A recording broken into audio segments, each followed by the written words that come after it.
Assalamualaikum warahmatullahi wabarakatuh. Dalam perjalanan panjang sejarah Islam, terdapat banyak sekali peristiwa besar yang tidak hanya mengguncang pada zamannya, akan tetapi memberikan kita semua pelajaran dan hikmah di balik peristiwa tersebut. Salah satu peristiwa besar yang terkadang luput dan terkadang tidak tahu di kalangan masyarakat, yaitu hijrah ke Habasyah. Ketika kita mendengar kata hijrah, mungkin terbenak di pikiran kita, yaitu hijrahnya Nabi besar Muhammad SAW ke Madinah. Akan tetapi jauh sebelum peristiwa hijrahnya Nabi ke Madinah ada, yaitu hijrahnya para sahabat ke salah satu negeri di pesisir atau di seberang laut, yaitu Habasyah. Inilah kisah tentang keteguhan iman, keteguhan hati, dan kepercayaan kepada janji Allah, yang dimana sekelompok kecil dari orang yang berhijrah ke Habasyah, dia rela meninggalkan kampung halaman yang mereka cintai hanya untuk menetapkan iman dan takwa kepada Allah Subhanahu wa Ta'ala. Baik teman-teman, mari kita ulik kisah hijrah ke Habasyah. Selamat menyaksikan. Hijrah ke Habasyah bukanlah keputusan yang ringan ataupun hanya sekedar perjalanan biasa. Akan tetapi perjalanan ke Habasyah merupakan tidak lain karena adanya intimidasi dan tekanan hebat dari kaum Quraisy kepada umat muslim, di mana ini terjadi pada saat masa awal kenabian Nabi besar Muhammad SAW di Mekah. Setelah dakwah Islam disampaikan secara terang-terangan, kaum Quraisy yang awalnya hanya diam, mereka merasa terancam. Yang asalnya dia cukup melihat saja, sekarang dia merasa gelisah. Mengapa bisa seperti itu? Karena itu mengancam kekuasaannya, sosialnya, dan bahkan kepercayaannya, yang dimana satu persatu dari kaum Quraisy yang kafir ini masuk ke dalam Islam dan menegakkan hukum tauhid dan keadilan. Maka dari itu dimulailah fase bagi kaum muslim yang dimana mereka mendapatkan penindasan, penyiksaan, dan intimidasi. Salah satu sahabat baginda Nabi besar Muhammad SAW, yaitu Bilal bin Rabah, beliau mendapatkan siksaan berupa dijemur di tengah padang pasir dengan diberikan batu, dengan dilemparkan batu dan ditimpa batu besar di bagian dadanya. Di balik itu, dari keluarga Yasir, Sumayyah, dan Ammar pun beliau pun mendapatkan siksaan yang bertubi-tubi, sampai pada akhirnya Sumayyah yang merupakan umat muslim, beliau menjadi syahid pertama. Seperti itu. Dan tidak jauh itu, dari bagian bangsawan pun seperti Umar bin Khattab dan Utsman bin Affan, beliau pun mendapatkan ancaman berupa ancaman sosial dan penguncilan. Situasi ini semakin lama semakin buruk. Nabi Muhammad SAW pun beliau menyadari bahwa umatnya butuh perlindungan. Akan tetapi Nabi Muhammad pun sadar bahwa umatnya tidak bisa dilindungi di tanah mereka asal.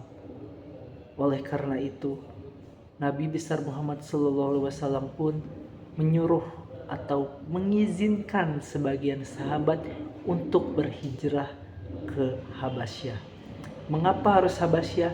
Karena di Habasyah terdapat raja atau pemimpin yang dimana beliau sangat adil dan bijaksana.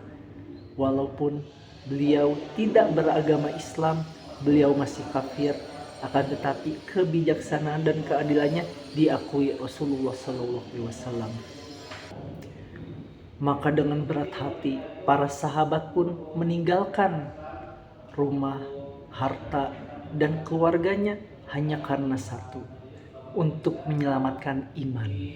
Maka dimulailah perjalanan besar, perjalanan yang bukan untuk mencari harta, untuk mencari kekayaan atau mencari wilayah, akan tetapi untuk menyelamatkan iman.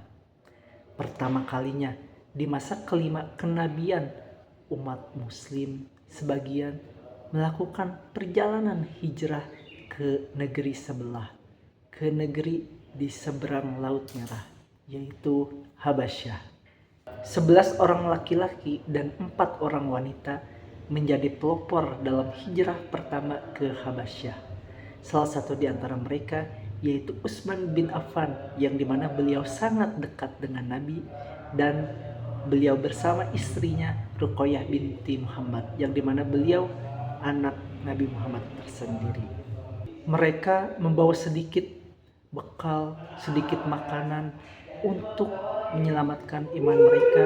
Mereka pergi menggunakan kapal biasa, kapal sederhana yang biasanya digunakan oleh pedagang.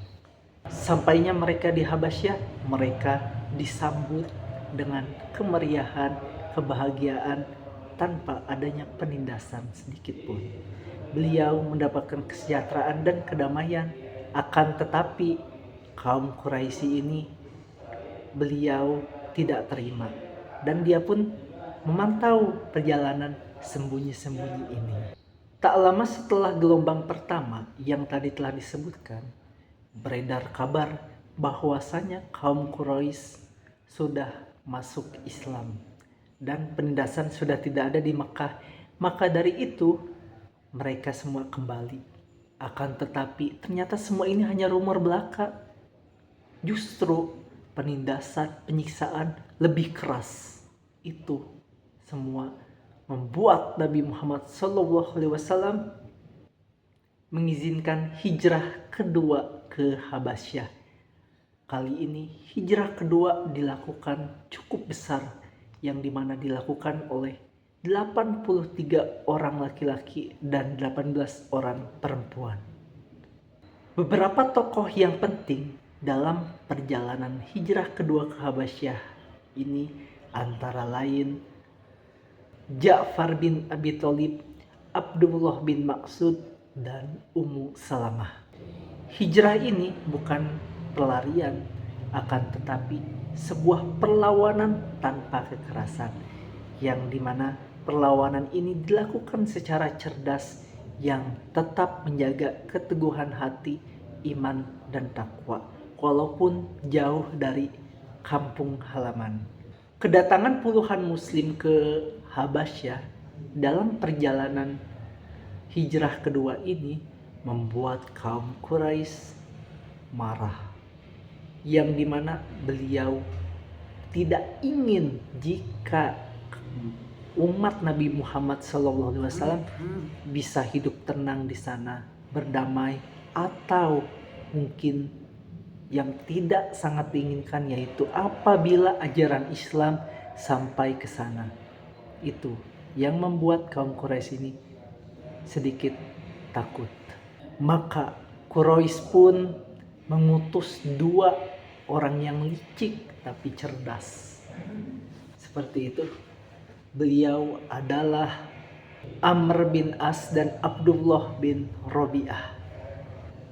Keduanya membawa hadiah besar-besaran. Untuk siapa? Ya, yang pasti untuk raja tersebut dan besar-besarnya, seperti pejabat-pejabat besarnya. Berharap bahwa tamu yang telah diterimanya alias umat muslim ini bisa ditarik kembali. Mereka berbicara kepada Raja Najasyi bahwasanya ada sekelompok orang yang telah meninggalkan agama nenek moyangnya dan tidak menyembah agamamu, dan mereka sudah membuat kekacauan. Maka dari itu kami ingin menariknya kembali, ucap kaum Quraisy. Nah, karena Raja Najasyi ini beliau sangat bijaksana dan tidak mudah terkecoh, alias karena ada makanan, hadiah besar-besaran, lalu dengan mudahnya gitu dikasih. Tidak seperti itu. Akan tetapi Raja Najasyi menjawab, tidak, saya akan menyerahkan mereka semua jika mereka semua membenarkan kejadian tersebut. Karena beliau itu selalu ingin mendengarkan dari kedua belah pihak, seperti itu. Lalu para sahabat pun dipanggil. Nah, ketika dipanggil ini, salah satu yang menjadi juru bicaranya itu ya yang tadi Ja'far. Nah, beliau dengan tenangnya berbicara kepada Raja Najasyi dengan nada yang lembut dan menusuk hati si raja. Nah, setelah menceritakan apa yang sebenarnya terjadi, tidak lupa juga Ja'far ini membacakan surah Maryam di beberapa bagian dan surat-surat yang lainnya, yang dimana itu menusuk hatinya. Karena terharunya beliau sampai mengusir kaum Quraisy karena ketidakpercayaannya. Dia menolak hadiah-hadiah pemberian dari Quraisy dan memberikan hidup yang aman kepada kaum muslim yang berhijrah. Nah, pelajaran dari kita ini, kita Masya Allah sekali, seorang raja yang kafir akan tetapi beliau memiliki kebijaksanaan, keadilan yang baik dan memiliki hati yang sangat lembut. Peristiwa hijrah ke Habasyah tidak hanya mengajarkan kepada kita bahwa yang selalu sabar pasti ada jalannya, akan tetapi kita juga bisa belajar bahwa perjuangan melawan kaum Quraisy, melawan orang kafir, tidak hanya tentang kekerasan, akan tetapi bisa saja melalui jalan yang cukup panjang, yang dimana jalan ini penuh kesabaran dan rintangan yang harus dilalui.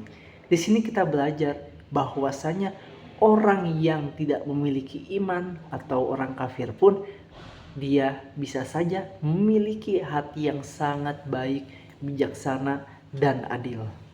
Nah, setelah itu kita ada yang sangat membuat kita terharu, yaitu Raja Najasyi pun, karena beliau tahu umat Islam ini sangat baik, sangat lembut dan jujur, adil, tidak ada intimidasi, beliau diam-diam masuk Islam. Dan ketika beliau pun wafat, Nabi besar Muhammad SAW pun tidak lupa menyolatinya, yaitu sholat gaib. Kisah hijrah ke Habasyah ini mengajarkan kita bahwasanya kemenangan tidak harus tentang soal fisik berperang, akan tetapi dengan cara memundurkan dulu sedikit untuk mencari aman, keadilan, kesabaran, dan kita ikhlas, maka pasti ada jalan dari Allah SWT untuk menyelesaikannya. Itulah menang. Saya Dimas Arif Wicaksono dengan NIM 124200345. Mohon maaf bila ada kesalahan dan tutur kata yang mungkin salah ucap atau tidak enak didengar. Wassalamualaikum warahmatullahi wabarakatuh.